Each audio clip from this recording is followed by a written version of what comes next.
Karen White, Kathy Bates, Lisa Jackson, Denise McGlynn is our chairperson. And is that it? Who else? I guess that's about it from our committee. And let's see, elected officials. Do we have any elected officials here? We've got Mark Bagby and Jim Lugier from Stookie Township. Kara Ossoff, she's an alderman, Yes. right? Okay. That's it, okay. Our guest speakers, first of all, if you paid your dues and you don't have your membership packet, they're on the back table there.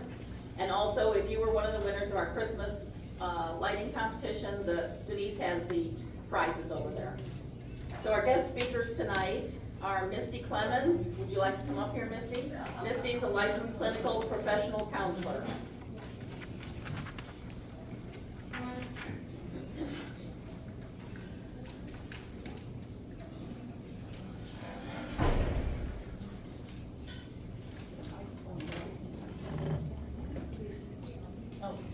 You gonna speak first?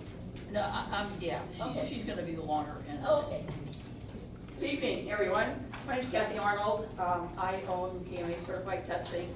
We're at 6400 West Main. We do fingerprinting and drug testing. And I'm not sure why you all wanted us to speak tonight, but I appreciate being here, so I'll let you know what's going on. First of all, I'm a retired RN. I started this business going on 13 years ago. We do, as I said, fingerprinting and drug testing. Give you a short stint on fingerprinting. I don't know if you all know, if you need fingerprinting, the police departments will not do fingerprinting, civilian fingerprinting anymore. They only want to print criminals. So if you need fingerprinting, you're gonna have to find some place to do it. And of course, we have those services available. But we also do drug testing, and that was what we did initially to start our business. And do we have any law enforcement people here? No, okay. Well, I would venture to say, if we had somebody here that law enforcement, they would probably tell you that a lot of the crime that's being committed is got the underlying tones of drug abuse. And if it's robbery, typically they're looking for something that they can sell, to make money to buy drugs. So drug abuse is certainly something significant. Misty's going to tell you about signs and symptoms and some treatment resources and whatnot like that. But one thing I do want to tell you is that since marijuana has been legalized, and I don't know or really care what your opinions are on legalization of marijuana, as an older person, I really have no objections to legalizing marijuana for adults. It's essentially similar to drinking. However, children, and I'm talking about anybody under college age, and the use of marijuana is extremely dangerous. I just drug tested a student at one of the local high schools whose marijuana THC levels were off the charts. The issue that I had with that, in going back, taking this to the school, is with somebody who's 16 years old using marijuana, and as I said, the levels were very high to the extent that I believe that individual was using marijuana several times a day, every day, to get those levels.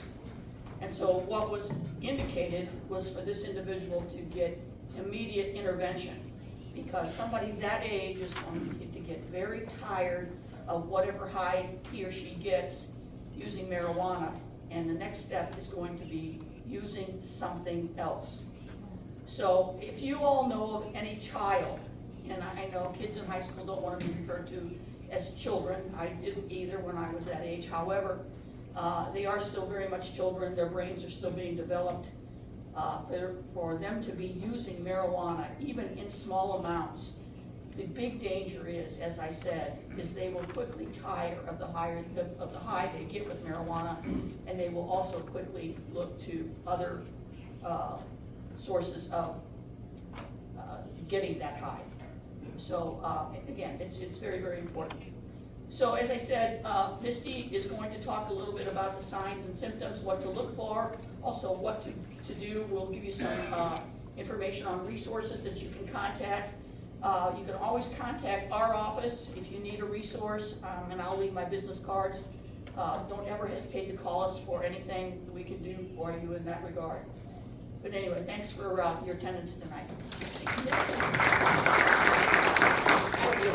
Christy, by the way, she's a licensed clinical psychologist, and so she's got a lot of resources and a lot of reference and personal experience with this. So, have that, my friend. Hi, I hope everybody picked up one of our signs and symptoms of substance abuse up there. I tried to make it kind of brief, and I'll just kind of point out some of the highlights. First of all, the physical symptoms of substance abuse or substance addiction, you're going to see red, watery eyes. One thing I didn't put on here was severe acne. That can also be a sign. The constant talking, someone being hyperactive, maybe even sounding like they're manic. You're going to see needle marks on their bodies. Some people have even used put needles between their toes because they've run out of other places on their arms. Tooth decay, someone who is unsteady. You'll see tremors sometimes in their hands. You might have severe weight loss or gain, and hallucinations, seeing things, talking to things that are not there. This could be visual, these could be auditory hallucinations. Someone who's shaking, so there's diarrhea. All of those together might indicate they've been using substances. Some of the behavioral and mental health signs of substance abuse addiction are severe mood swings. You might see someone who's very depressed and they're manic. That's also signs of bipolar disorder, but they can also be exhibiting these symptoms if they are under the substances, the abuse of substances. Paranoia, thinking you're out to get them, thinking the neighbors are out to get them. Hiding in the basement, things like that are going to be able to see. Like Kathy said, the financial problems, the need for money, stealing so you can sell things so you can get money. Of course, aggression and suicidal thoughts. The long-term signs of substance abuse are cardiac issues, memory problems, depression, stroke, chronic migraines. Another serious side effect is withdrawals. Some of you may know someone who's had withdrawal from alcohol, they have to actually be hospitalized. When I worked with the prison system, we would have a lot of people come in who are under the influence of drugs or alcohol, and we would need to put them in the rubber safety room because they were wanting to hurt themselves. We put the suicide down on them. I even had people pulling their hair out. I had women who were pulling their fingernails off. Lots of severe, extreme self-harm. And then the nurses would give them medication for their withdrawals in the infirmary. Again, mood swings, highs and lows, irritabilities, cravings for that substance, aches and pains, not being able to sleep. And what happens to your body when you overdose? People have trouble breathing, they have high or low body temperature, they could have a seizure, and this could also result in death. And you know from the news that we've had a lot of overdoses of the Metro East, especially on heroin and fentanyl. What are your options if you know someone who is suffering? You can talk to them. There's individual therapy, group therapy, family therapy, couples therapy, family intervention, which you probably would want to talk to a therapist about before you actually did that.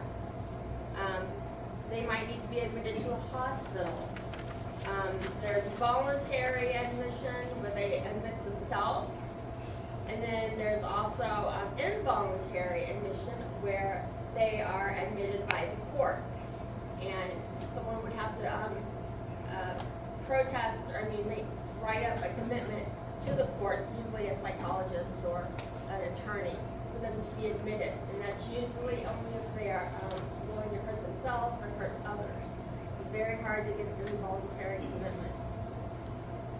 There, on the end of those pages, if you all picked it up, is resources. I put a few resources down. All of them you can call if you know someone who's interested in services. Any one of those can help you with counseling, hospitalization. All of them I think are also hospitals except for Chestnut. Chestnut is only counseling, but they could help you. And then the last thing is, I think you all hopefully picked up this, you know, that the new suicide number is 988. So you can dial that from any phone. And before it was an 800 number. So this is much easier. Then you can also chat at 988lifeline.org. Okay. Any questions? I have a question. Yes. I've heard a lot about CBD. Okay. I don't know anything about it. I was wondering if you could explain to maybe everybody like what exactly is involved with people taking it, why there's CBD advertised in various places around the Belleville area. CBD has hemp oil in it, and that's in Cat too. CBD is essentially hemp oil. It has the THC component removed from it. So there should not be any THC, which is the marijuana component, in that oil. So is it effective? Can it be? You know, that's very controversial. Some people benefit, have health benefits by using CBD. Other people, I've tried it, it hasn't affected me, my arthritis or anything else for that matter. But other people claim that it has. But the whole component of the CBD is that it doesn't have any THC in it. Right. The THC Yeah. part gets you high. Right. THC is the drug part. Yeah. Can that be addictive to some CBD, people? no, it's not. No, they can also use it in animals. Is it regulated by anyone? No. Unregulated. Is it like vitamin supplements? Unregulated.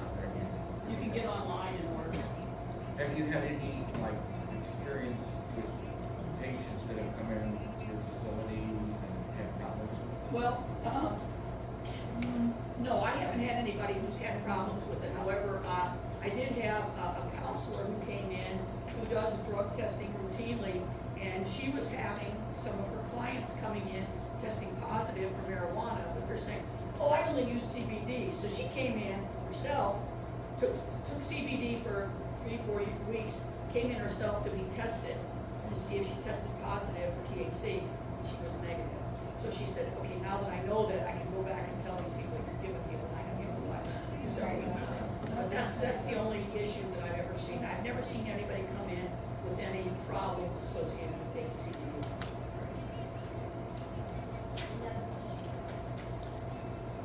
Any other questions about fentanyl? You're hearing about that all the time? Exactly what is that? Well, it's a drug, and there's if you get the handout, it's got the commonly abused drug abuse. Fentanyl is very, very dangerous. The problem with fentanyl is on the black market, it's being added to everything and everything. Opiates, methamphetamines, amphetamines, and when people buy these drugs on the street, they really don't know what they're getting. And very often, they could be getting fentanyl, and fentanyl is extremely lethal. And so, if they don't know they're, ingesting it one way or the other, it could actually kill them. There was just a story in the news tonight about a hospital with a nurse who was actually stealing. Yeah. Yeah, that's So what would be the reason why would somebody put fentanyl in? because it gives the user a higher high. Oh, It exacerbates the effects of the drug. is that common in like Belleville Elementary area? It's common everywhere. I hate to say this, We actually do drug testing. We do drug testing for business, for industries, for the courts, for schools. And I have approached some schools and I've been told, well, we don't have a drug problem. Guess what? You do have a drug problem. I mean, it's everywhere. It's prevalent everywhere. So the thing, especially if you have kids, what you need to tell them is don't try it. And I know that that's easier said than done, and kids will do what they will do, but they need to recognize the dangers. I do drug testing in some schools, and I have had kids who have tested positive. And then when you confront them, they're not sure what they've ingested. Oh, I got it from so-and-so, and they're, using it in the bathroom. And, they just don't have any idea how extremely dangerous it could be because they really don't know what they're actually ingesting. But it's everywhere. Don't think that, we live in a little peaceful Belleville. It's here, believe me, it's here. Yeah. Any other questions? And again, there's a little blurb on commonly used, abused drugs. This gives you a little overview on what they are. So, again, if we can ever help you in the future, I'm gonna put my business cards up there, you call us anytime. Yes, sir. Norcan. Yeah. Naloxone is. Yes, sir. Yes, sir. Police departments, the ambulance services, they all carry them now. It's an antagonist. It neutralizes the effect primarily of opiates. So, that's why they carry it. I mean, if you had to go to the hospital before give it to the patient could easily be dropped dead. But it's amazing. It's almost like magic. I mean, seriously, you give them the drug and they within 30 seconds typically wake up and come out of it. And a lot of times, my nursing career is all in emergency medicine, but the patient sometimes gets angry because they've got morphine. Where's my high? You just destroyed my, I just spent, $100 for that hit or whatever. But, it will literally save their lives. Anything else we can tell you? We're full of good news tonight, aren't we? Okay, thank you all. Thank you.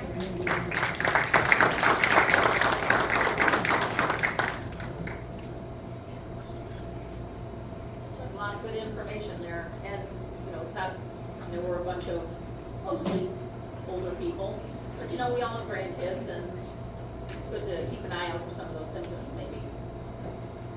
John Konofsky usually does our watch captain report. He's not here tonight, but there's a handout over there with all of our neighborhood crime statistics and stuff like that. I think it's been pretty quiet in the neighborhood lately. The financial report is on the back of the agenda, so you can check that out. Our Ogles Great Neighbor Awards. In November, it was Mark Gates. In December, it was Marilyn Stockner. In January, it was Sean Eline and Jacqueline Wojito. Let's see. We are currently in our mid-year school supply drive. Kathy Bates is chairing that, and it runs through the end of the month. You can drop off cash, checks, Amazon gift cards to me, or you can, if you want, just give it to someone over here at one of the tables. You can also pardon me? Yeah.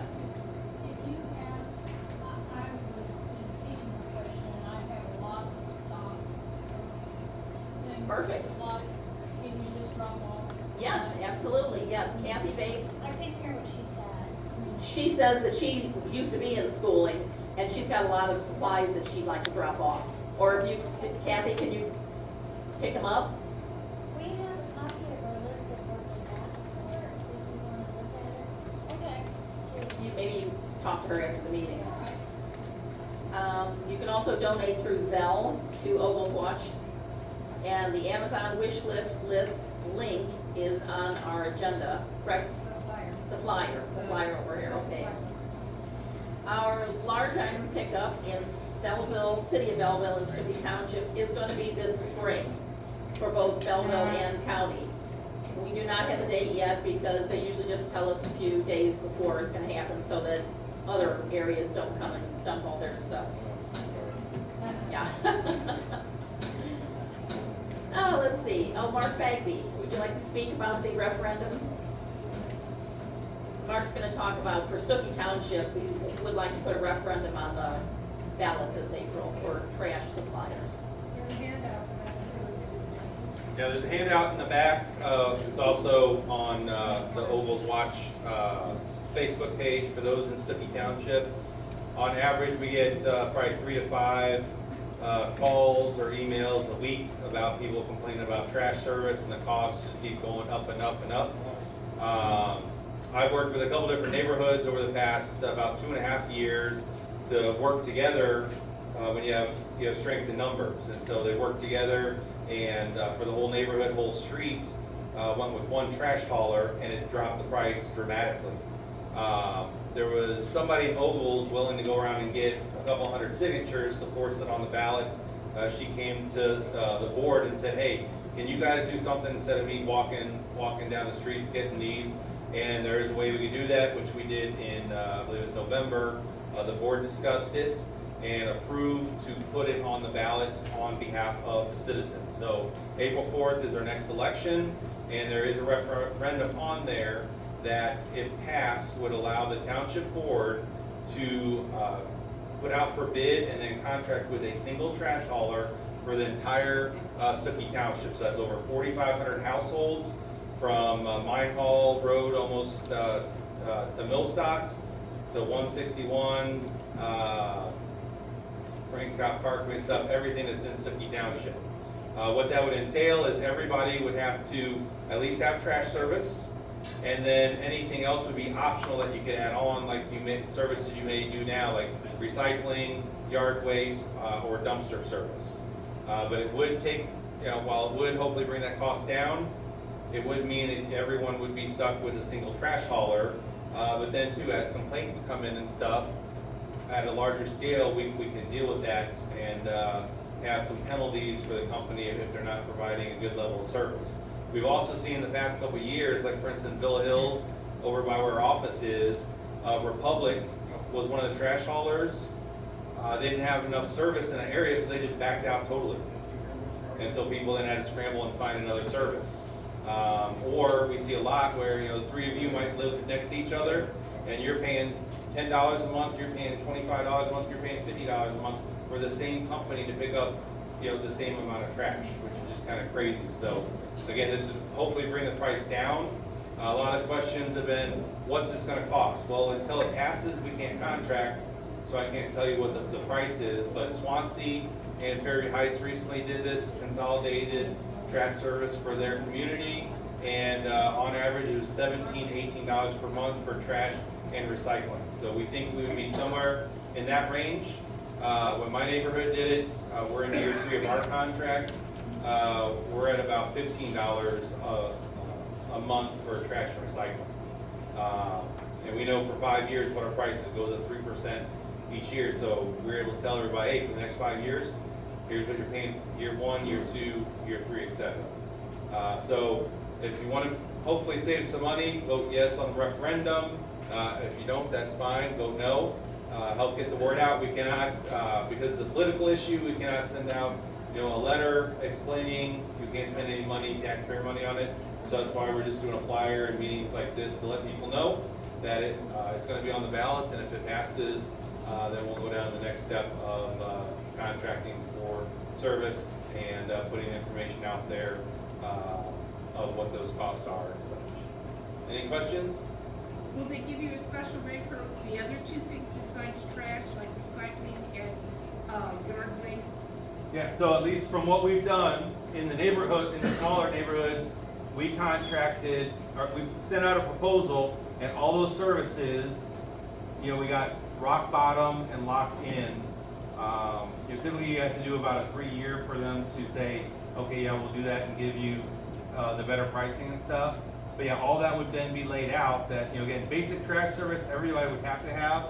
For those other services, if you don't want to recycle, then that's fine, you don't pay for recycling. If you want yard waste for the brown bags that you supply, that's a certain cost. If you want them to provide you with cans, that's a cost. So you kind of have that menu that you can go in, and we'd also ask for, special things like a senior rate and things like that.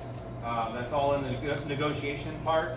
We have a very nice lady that lives in the township that works for a very large trash hauler in Missouri. They're not over here, so there's no conflict of interest, but she is willing to help with the contracting and wording and stuff like that. She knows all the tips and tricks of what to say and do in those to help get the best price possible. Yes, ma'am. Would you investigate different companies and their prices and then present it to us, or how does that all work? Yeah, so we would put out a bid, a proposal that companies would then be able to answer. So like when I did it for the neighborhood, it was Republic, Aspen, and Waste Management were the three providers in the area, and all three of those bid. In this case, if the referendum passes, it puts it on the township board to do that process and vote. Now, everyone is welcome to come to the meetings when it happens and voice your opinions and stuff, and the board takes that in consideration. But it's looking at not only what is the best price, but the best value. So we won't know what the price is until after we vote. Correct, yeah, none of them will contract with us now, but like I said, Fairview and Swansea, when they did this very recently, they were in the $17, $18 range for trash and recycling per month. Yes, sir. How was billing began? Basically, general bill and billing property owner? That's a good question. That's something too that in the contracting phase, our hope would be that the trash hauler would bill the individual, because again, you might want trash, recycling, and yard waste. You might only want trash, and they're already set up for that. They already have the computer system and the billing and all that. If they push back, like where I grew up, Village of Germantown, your trash, water, and sewer were all on one bill that the village sent you, and then they paid those providers. So if they say, no, we're not gonna do the billing, you gotta handle the billing, we'll have to take on that responsibility, and it would just be added on your sewer bill. So you'd have sewer and trash on that same bill based on the services. So, that's another kind of unknown. We're gonna hopefully push it to the trash hauler to do, because that's a lot of work to manage all that in the collections, but if we gotta do it, then we're trying to save everybody money, get better service. Another big thing is these large vehicles are destroying our roads. Our roads were not made for these huge, 10, 20-ton trucks. And in some cases, most of us have 3 carriers coming down the road up to 9 times a week. Trash, recycling, and yard waste. Every time that goes down, it's just destroying our road, especially our shoulders, because that's where we put our cans. So by reducing it to one hauler, now we might only have trucks going down, 1 to 3 times instead of 9 times, which again saves us money in the long haul. Yeah. That's probably a dumb question. When I get my bill, say it's a certain amount, say it's $60, but then there's like 20-some dollars in the fuel and all this extra. So when you get your bids, it will be totally that rate. We'll have to see at the time. So the question was, so a lot of these companies now, one of them learned to put on an admin fuel charge, and then the next quarter, all the rest of them did it, right? So, like in my neighborhood case, we were able to, they wouldn't do away with it, but they locked it in. So, we, again, through the bidding process, we would try to get the best deal possible so that hopefully, here's what the cost is going forward for, the next 3 years. Year 1 would probably be, X number of dollars, maybe a 3% cost, a raise. The next year, 3%. The next year with inflation is typical. But again, at least you would know, because right now it's every quarter, you find out what your new bill is, and you've got to call around if you don't like that price, and try to haggle with the other company, and then the next quarter you're at the same spot. Like, do I switch again and do the hassle, or do I just pay the bill? So that's the hope, but again, we need everyone's help to get the word out, so that people don't just go to the ballot and just vote no because they don't know about it. We want people to be educated about it, and if they want it, then yeah, vote yes. 50% plus 1 vote makes it pass. If it doesn't pass, we're all where we are right now. Dealing with our own and negotiating on our own. Any other questions? Yes, sir. When's the vote? April 4th, 2023. at your normal polling location. So you have the other municipal elections, like for school board and stuff on there, and then for Stuckey residents, that referendum will be there. If you're a Belleville resident, it would not be there. All right, thank you very much.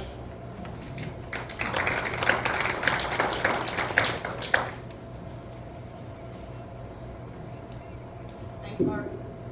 Our blessing box, I guess everybody's familiar with our blessing box. It's kind of like something if we have supplies in it, and if you need something, you go and take something. If you have something extra in your pantry that you don't need, as long as it's not expired, you can put it in there for someone else who may need it.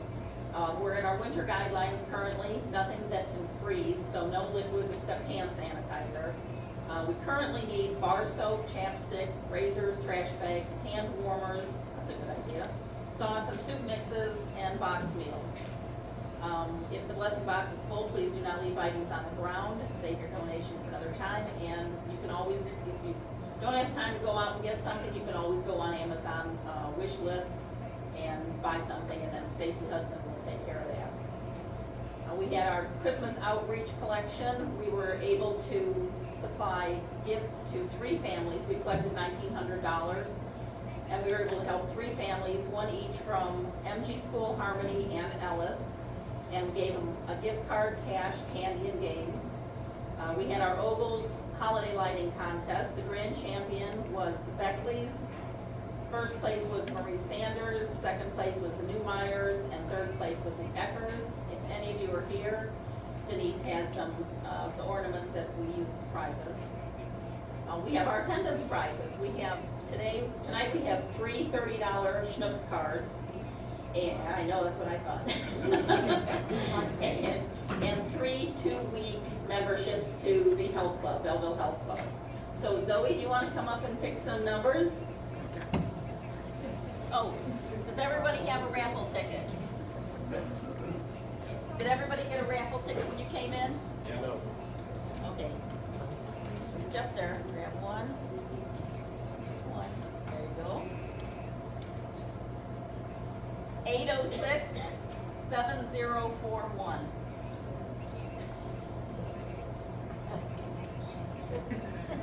You? Okay.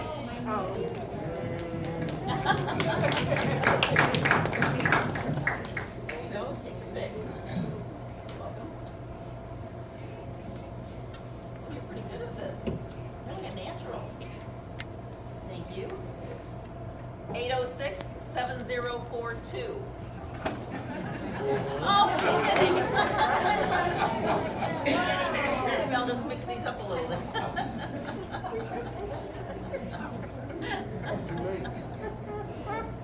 Thank you. Sure, yeah.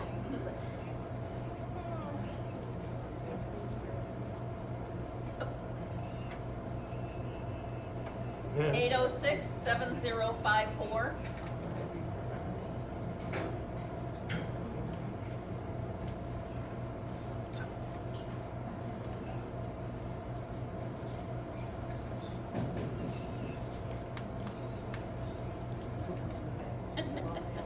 That's okay. There you go. Zoe. Looks like Anna. 806-7049. Right here. Zoe, bring it to her. Grab one of those and bring it up. Hand that to her. You take that over to her? Thank you.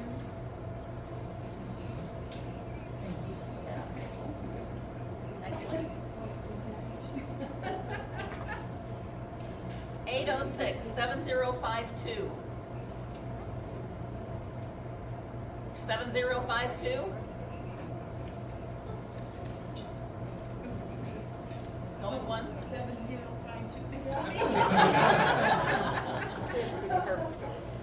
I need to pay attention, don't I? Thank you very much. And the very last one. Thank you. 7055. Can you take that back in, please? Thank you.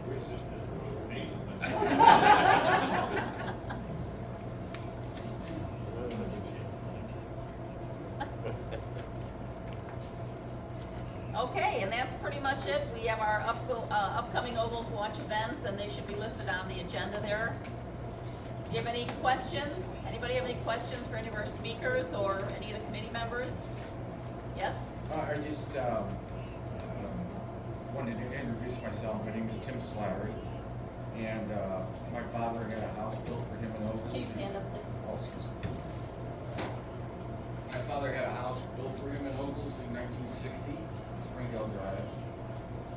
And we moved there. I remember the house being built in 1960. We took possession of it. But anyway, I've got the original covenant for Ogles subdivision, if anybody's interested. But anyway, I just wanted to bring to light, this time of the year, there's people going door to door and they're trying to sell like different electrical plans under the city of Belleville, and I'm sure Stoughton Township too. We don't have it yet. You don't have,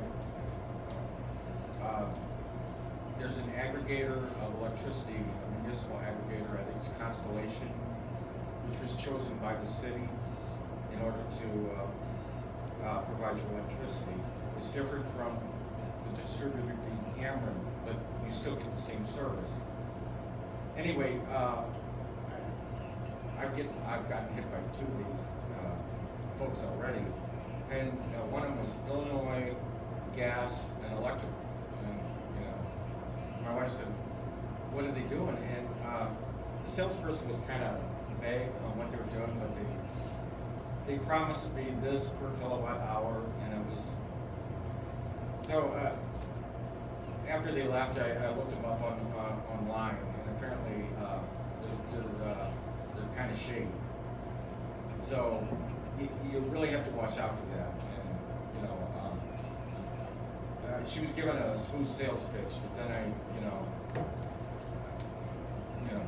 decided not to do it, and I decided to opt out of the city of Belleville aggregator and just stay with him. But it's something to think about, especially with prices as high as they are nowadays. Another thing is solar energy. I don't know if anybody's been hit with people trying to sell solar in the summertime. You really got to watch it with them too. Some of them are fly-by-nighters that come in and just get the commission. I was driving around Ogles today, just looking at the roads and whatnot, Stoughton Township, and frankly, they're in pretty bad shape.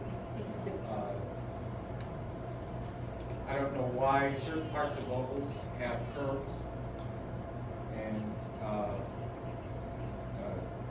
storm sewers that are, during heavy rains.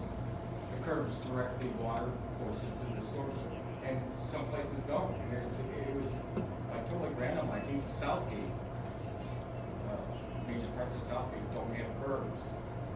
So what happens is when the water hits the road, it ends up in the lawns and causes all sorts of issues. So I'm not sure why that wasn't addressed back in 1960 when Ogles was next to the city of Belleville, and I'm sure you're finding out the same thing with your roads too.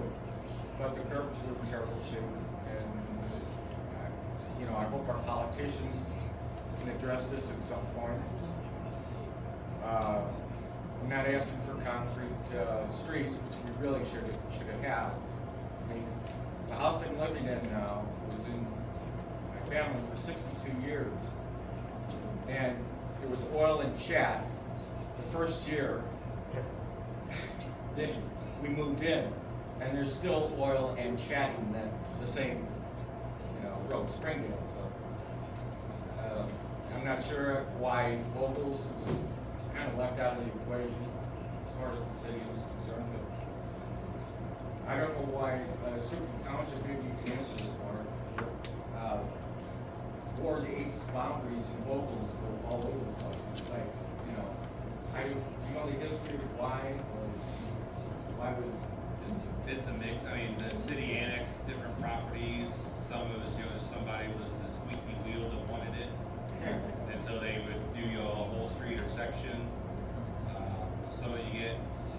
think they have it anymore, but at one point you had to live in the city of Belleville, work for the city of Belleville. So people would, there's a lot from the gas stations on Old St. Louis Road. There's like 2 properties on Express where they annexed from the backyard to get in the city so that they could still be employed there. It's a hodgepodge. And then 2, they came down West Main at one point and took the first 2 blocks on each side from the townships and made that the city. Correct, yeah. And I would think, like, the places provided by St. Clair County, right? Yeah. I would think, City of Belleville, St. Clair County, how does the dispatcher, like, how, you really gotta know the boundaries of where they're at, and Lord help us, we don't have a catastrophe someday, where we have to all come together, like, an earthquake or tornado or whatnot to the subdivision, so. Anyway, just one more thing, I moved from the current house in Belleville, 1980, over to Missouri, so I lived in Missouri for 36 years. Came back in 2016 when my sisters didn't want the house, so I bought their share of it. One thing I was really bored about was the price of the Belleville News Democrat. Which is crazy.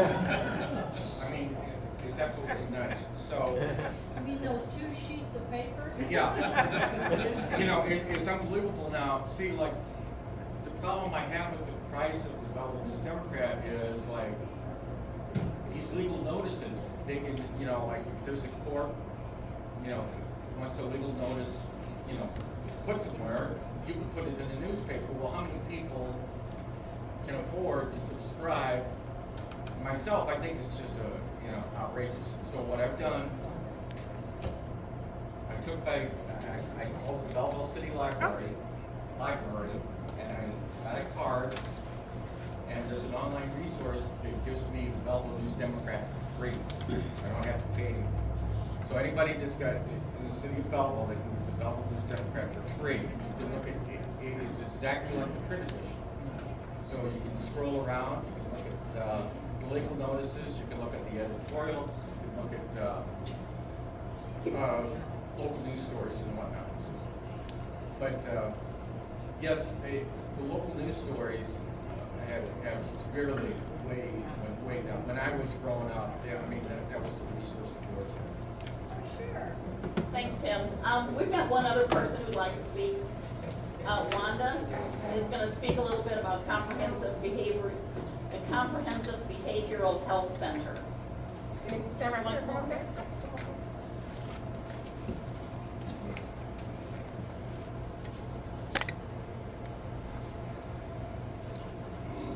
evening, my name is Rhonda Walker, and I work in Comprehensive Behavioral Health Center. As the lady was talking about drug testing and those individuals being addicted to substance use, I was thinking about our agency because we have a methadone clinic that's open from 6 a.m. to noon, Monday through Saturday, for individuals who have to come in to get their medicine and get the treatment.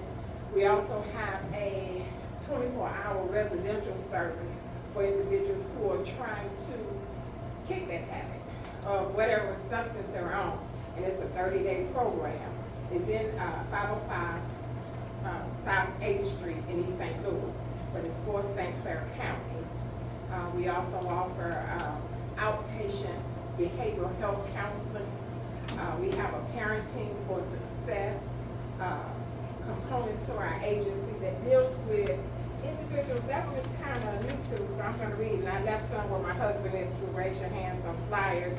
It deals with teen parents from, let me see, you can tell this one's kind of new to me, huh? They are parents of 26 years and younger. So they deal with them, giving them parenting skills. They take them on field trips. Some young teen parents never get to take their children off their street.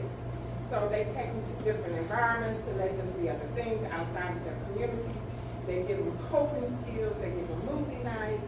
They just have different things that they do with them. And we also are just getting ready to open. It was planned to open in February, but I don't know if they'll have all the showers ready. What is gonna be called a drop-in center. This is for individuals who are homeless, but they're not gonna be able to be housed there. It's gonna be for individuals up to the number of, we can serve 54 individuals to get them out the elements. They can get a free hot meal, or they can get a free meal. I think some of it's gonna be sandwiches. They can get a free meal, they can get a shower, they can come out the elements. They were offered all of the services that we offer, which is the behavioral health counseling, the methadone clinic, parenting for success, residential treatment. They'll have all of that. That has not opened yet, but we're looking to open it. It's probably going to be pushed back between February and March. But again, there are some flyers on the end of the table. I just brought them tonight in case someone wanted to know about those services. And my husband has his hand up. So just want to give out that information real quickly. And if you have any questions, you can come over to the table or you can ask me now. Thank you.